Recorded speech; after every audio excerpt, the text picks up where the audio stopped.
Is Darth Vader one of the coldest characters to ever exist? Should 11-year-olds be allowed to bully their family members for not knowing the names of every alien species? Do these questions from a 4-year-old answer some of the biggest questions fans of the Star Wars franchise have? And can I recreate the Cantina song with just my mouth as the instrument, a cappella style, in just one afternoon? I don't know what I'm doing.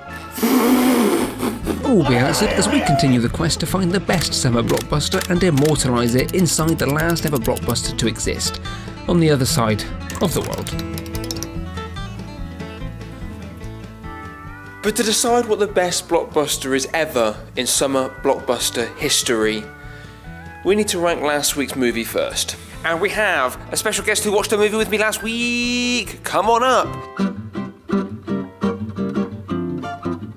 Hello. We're here to talk about... Omens. What did you think of the movie? I thought it was dated. But hear me out. I thought some of those shots were fucking cool. Brother, he's walking up the stairs, but then the perspective shifts and then the door opens. It was a cool shot. I really like that shot. Compared to other horror movies, it doesn't do much for me. I don't think I'm necessarily scared of little children. Or the devil. So far on the list we have, well, quite simply just Jaws.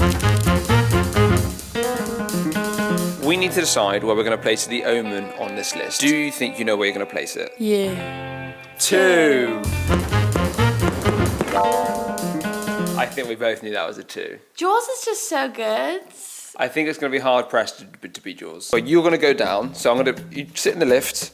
What floor do you want to go to? All of them. Oh. Block transition to the next point of the video.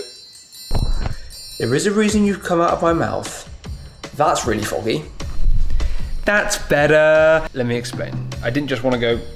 It has relevance. I've thought ahead. I came across Mayfair, a Korean a cappella band, do a cover of K-pop Demon Hunter songs after watching it. In the suggested tab, I saw this.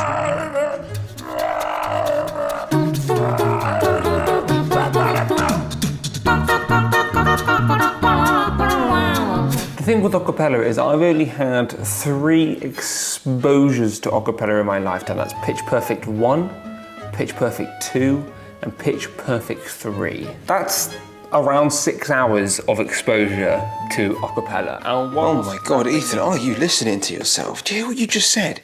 You've just said the reason why you should be good at acapella is because you've watched the Pitch Perfect movies. Can we appreciate that? That makes no sense. All I've done in my life is the occasional beatbox beat, and I've just said that. Oh, this is not going to be good. You're probably wondering what these are for, what the supplies are for. Preparation.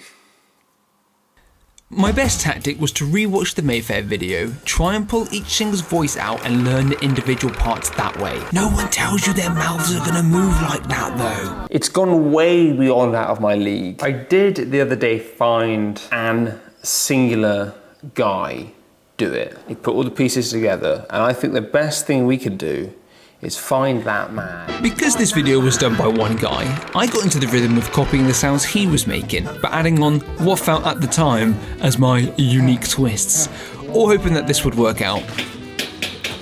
In a crescendo, like a little jetpack.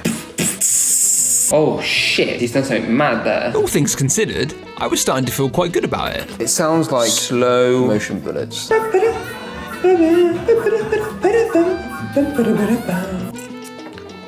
Okay, maybe I've been too hard on myself. In the last 2 hours since I've sat down, I'm filled with something some would call genuine hope. This is amazing. My mouth is making more sounds than just the casual. I've got my notes in front of me, enough to give a stellar performance. Maybe I don't need to bother with all of this. Maybe I can just quit this now. Ooh. What if it goes wrong? What if it goes wrong? I'll carry on just in case it does go wrong. And then we'll see. With all my notes here, I was pretty confident I had a good plan. All that's left now was to warm up the vocals. It's montage time.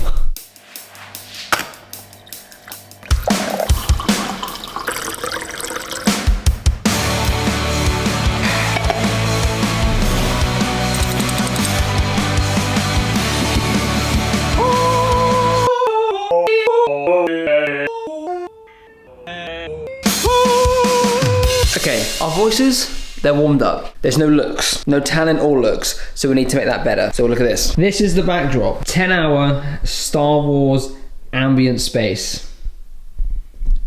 That's pretty good. I'm way more excited about that than anything else, I think. I'm gonna be in space. Let's get on this.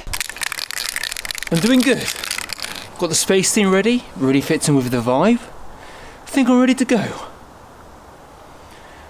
Now remember, it's okay to be scared, because being scared shows that you're being really, really brave.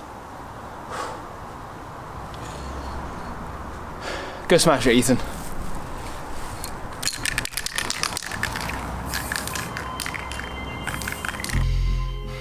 You are one with the creepy, big-headed, bald alien people who sing the song. You are one with space. You are one with the galaxy. Bah!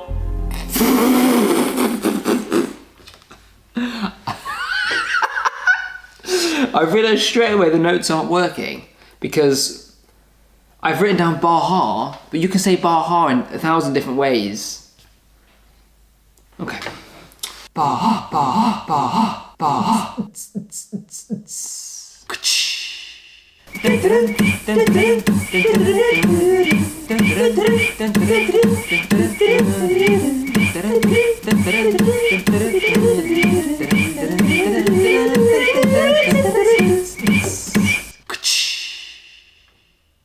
it's a good thing I carried on with what I was doing because that was shit.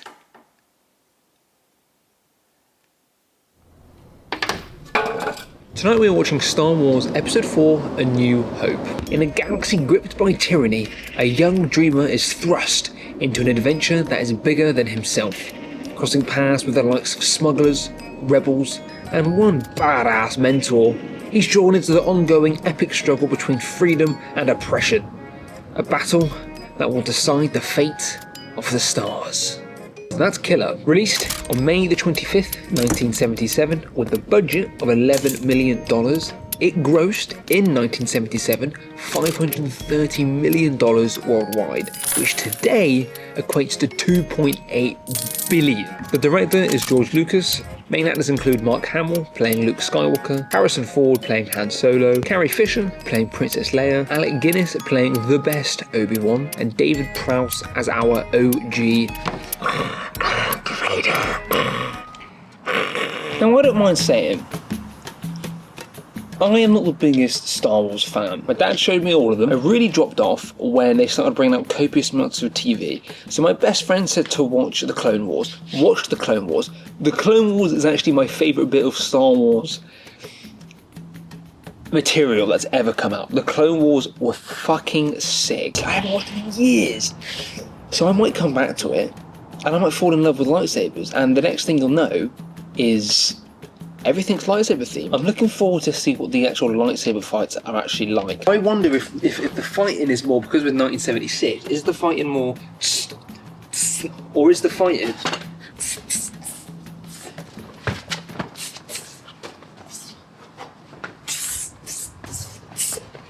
all that to come. It's movie review time! We have 3 of the top reviews I could find on Star Wars Episode 4. We're going to go through them, we're going to talk about them, we're going to mince on them, and then we are going to review them. Review number 1. ESAU says, Darth Vader might be the coldest character ever. Full stop. The full stop is very important. The full stop emphasises the point, hence why I added it in. Is Darth Vader the coldest character to ever exist? On the grounds of assuming he doesn't mean temperature-wise, that's a good review.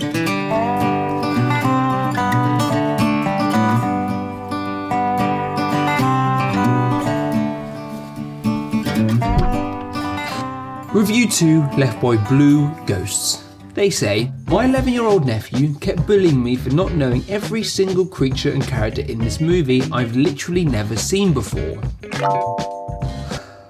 There's a lot of aliens, there's a lot of species, there's a lot of planets, there's a lot of stars. If you're showing a franchise you love to someone else, and they don't know everything about that franchise, even if they've never watched it before, then I'd say there's plausible ability for bullying.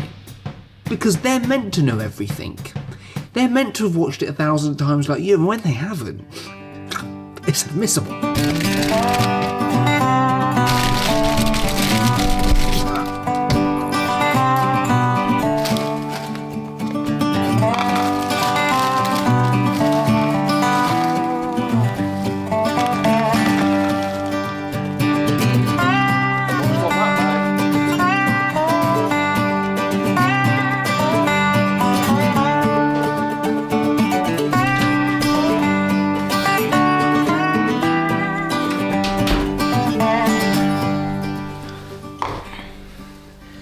The third and final review is left by Matt Singer.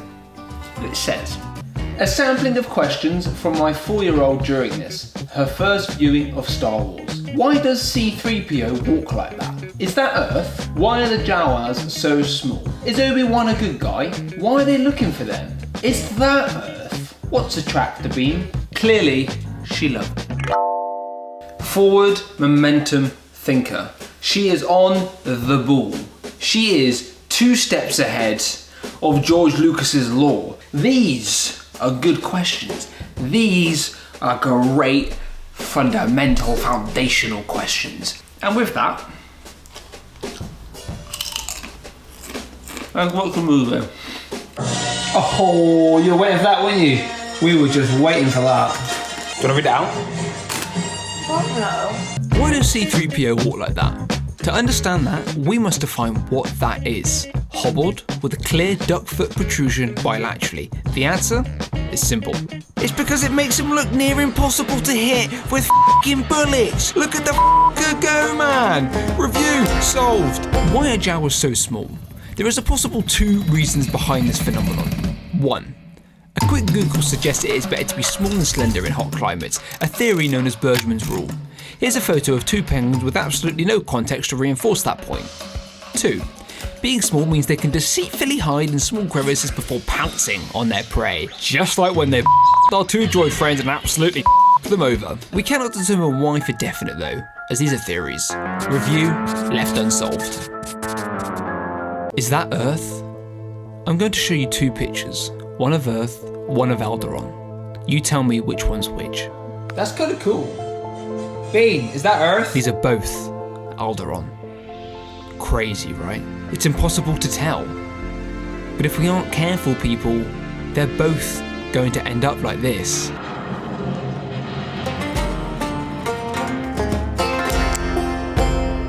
What's a tractor beam? Google will tell you the definition is this: a hypothetical beam of energy that can be used to move objects such as spaceships or hold them stationary. Science will tell you they aren't hypothetical, but only exist on a microscopic scale. What's a tractor beam? I, however, choose to ignore all of that and believe Alice on this one.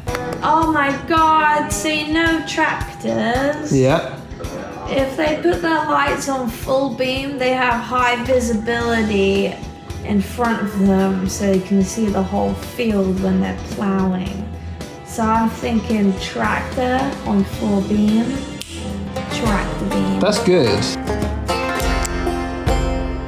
My 11-year-old nephew kept bullying me for not knowing every single creature. Let's jump straight to Mos Eisley to answer this one. There are a total of 33 species in Mos Eisley, a tiny number compared to the 20 million sentient species known to Star Wars lore. I would expect everyone to at the very least know the 33. It should be made mandatory pre-reading. Each has a name, a look, and a race, as could be seen in examples A to F.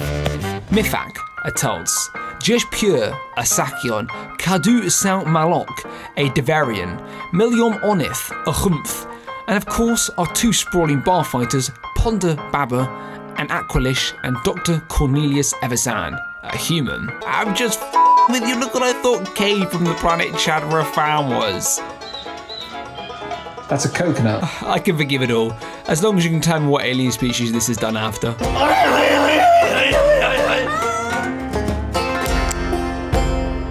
Is Darth Vader the coldest of all time? Apparently the coldest mother of all time. From the get-go, we were on this review. And from the get-go, we had started giving him a hard time. No cold power, but hands on their head. Yeah. Very short-fused. Very short-fused. Cold people are calm. Calm, calculating cold. We're only basing this off episode 4, so maybe in 5 and 6 he is the coat.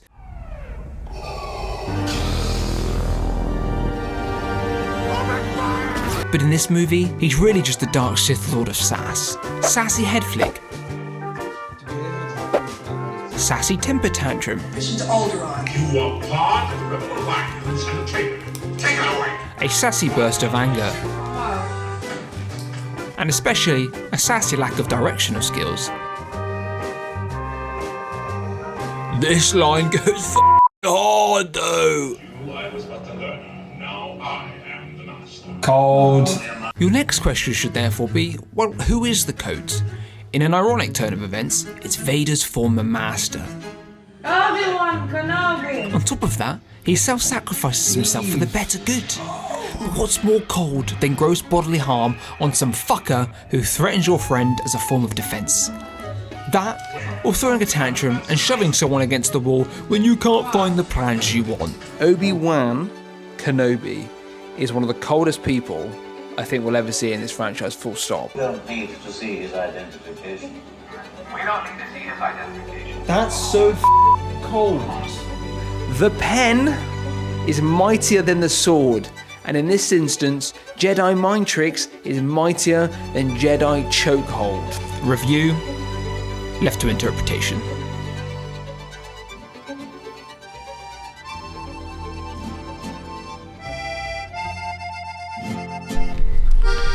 We've just finished up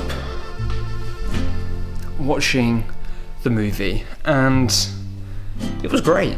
I thoroughly enjoyed it. Let's write this review. Here's the review. I'd argue that Obi-Wan Kenobi is more colder than Darth Vader. The pen is mightier than the sword. Think of that when you next consider who's cooler. I'm in absolute agreement with that one kid's ad. How was she expected to know all of the alien species? I only know 2, Sand People and Jawas. The questions left by Matt's kids are great. To be fair, it does look like Earth. C-3PO walks like that because he's neglected lower limb stretching.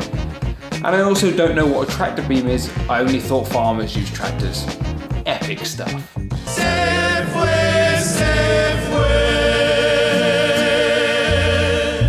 Alejándose